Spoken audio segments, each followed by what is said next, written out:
मिरची खाल्ली का लागला happy birthday to you happy birthday.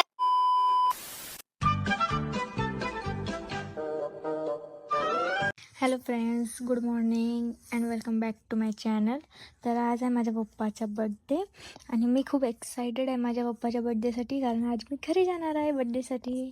तर आता पटकन मी उठते आणि पूर्ण कामं करून घेते, त्यानंतर तुम्हाला भेटते. 1 hour later. आता माझे पूर्ण काम झाले आहे. आता मी ब्रश करते आणि पटकन आंघोळ करून रेडी होते.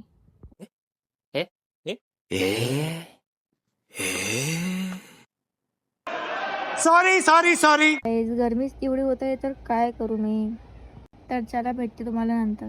तर फायनली आता मी रेडी झाली आहे आणि आता जाते आपल्या ऑफिसमध्ये, थोडी मजदुरी करून घेते, त्यानंतर जाऊया आपल्या घरी. ऑफिसमध्ये आल्याबरोबर माझं काम आहे फक्त बसायचं आणि बाकी सगळे आपले काम करत आहेत, बघू शकता तुम्ही. 2 hours later. तर फायनली चाय आली. काम वगैरे तर होतच राहील. मी ऑफिसमध्ये आल्यानंतर फक्त चायची वाट बघत होते आणि चाय आली. अच्छा ठीक है, समझ गया. त्यानंतर मला फक्त वाट असते लंच ब्रेकची.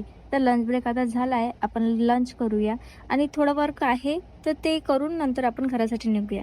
तर फायनली माझं पेंडिंग वर्क झालं आहे, तर आता आपण घरासाठी निघूया. तर मी ऑफिसमध्ये गेट पास वगैरे काढून घेतला आणि आता घरी जाण्यासाठी फायनली मी निघाली आहे. A few moments later. तर खूप वेळ उन्हीमध्ये वाट बघितल्यानंतर मला ऑटो मिळाला आहे आणि आता मी जात आहे बर्डीमध्ये. तर भेटते तुम्हाला बर्डीमध्ये. बर्डीमध्ये पोहोचल्यानंतर मी सर्वात अगोदर बस स्टॉपवर जाऊन बघते, तर बस एक पण नव्हती. का कारण नरेंद्र मोदी है. एवढ्या उन्हीमध्ये मी वाट बघत आहे आणि बस एक पण नव्हती. खूप वेळ वाट बघितल्यानंतर मला फायनली एक बस मिळाली. मी त्या बसमध्ये बसली आणि आता फायनली बस मिळाली. मला बहुत खुशी होत आहे घरी जाण्यासाठी. तर चला, एवढ्या उन्हीमध्ये मी ट्रॅव्हल करून फायनली खप्प्यामध्ये पोहोचली आहे आणि हा माझ्या बहिणी मला घ्यायला आला आहे. तर आता आम्ही डायरेक्ट घरी नाही जाऊ, अगोदर सावनेरमध्ये जाऊ, पप्पासाठी गिफ्ट घ्यायचं आहे, त्यानंतर घरी जाऊ. बघा जाता जाता किती सुंदर व्ह्यू दिसला मला. तुम्ही व्ह्यू बघा, आपण सावनेरमध्ये भेटूया.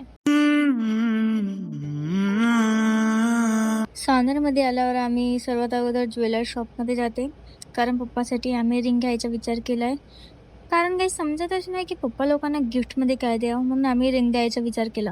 गिफ्ट घेऊन तर झालं, आता दिवसभर एवढं ट्रॅव्हल केल्यानंतर चाय नाही पिणार असं तर होऊच नाही शकत, म्हणून आम्ही सर्व झाल्यानंतर चाय प्यायला गेलो. बघा माझं नशीब तर बघा, घरी आली नाही आली तर लाईट गेली. ते पण मनापासून तू आली घरी तर मला तर जावंच लागेल.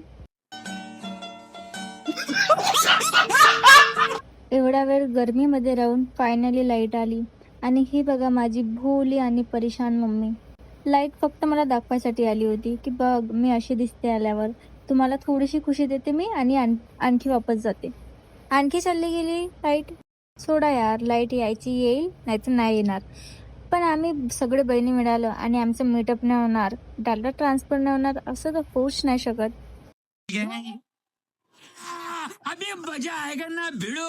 थँक गॉड एवढ्या वेळानंतर फायनली लाईट आली आणि आम्ही वेळ न वाया घालवता पटपट तयारी केली. आणि हे बघा, बर्थडे बॉय ऑलरेडी रेडी होऊन सगळ्याची वाट बघत होते की केव्हा सेलिब्रेशन स्टार्ट होते आणि केव्हा मी जेवण करते म्हणून. तर चला करूया सेलिब्रेशनच्या अगोदर मम्मी सगळ्याला अष्टगंधक लावत आहे, कारण आमच्याकडे तेच लावत असते, म्हणून आम्ही अष्टगंधक लावत आहे.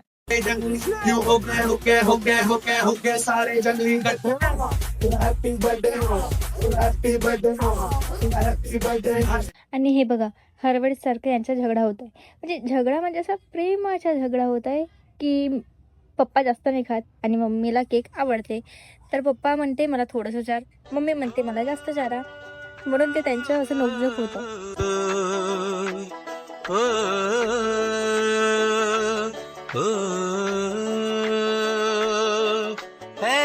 ये सेलिब्रेशनचा सर्वात बेस्ट पार्ट म्हणजे गिफ्ट द्यायचा पार्ट आलेला आहे. तर चला आपण पप्पाला गिफ्ट देऊ, त्यांचं काय रिॲक्शन आहे तर बघू. आणि इथे मम्मी पप्पाला रिंग घालून देत होती, बट पप्पाने गलतवाला बोट दिला, म्हणून पप्पाला ते रिंग जातच नव्हती. मग पप्पाने ते रिंग काढून स्वतःच आपल्या हाताने दुसऱ्या बोटामध्ये घातली. तर इथे आमचं सेलिब्रेशन झालेलं आहे आणि हे बघा बुक्कड माझी बहीण कशी केक खात आहे. दुश्मन न करे दोस्त ने वो काम किया है, उम्र भर का गम हमें इनाम दिया. सेलिब्रेशन तर झालं, तर आता थोडीशी पेटपूजा करूया. तर मम्मीने आज बनवलं होतं चिकन. सर्वांना आवडते म्हणून मम्मीने आज तेच बनवलं होतं. जेवण झाल्यावर थोडंसं जेवण हजम करणं तर कंपल्सरी आहे, म्हणून आम्ही वर घुमतो. तर हा होता आजचा दिवस, माझ्या पप्पाच्या बड्डेचा दिवस. आम्ही खूप एन्जॉय केला, खूप मजा आली आणि खूप थकलो पण आम्ही. तर चला आता आम्ही झोपते, तुम्ही पण झोपा. Bye, good night. भेटूया नेक्स्ट व्लॉगमध्ये.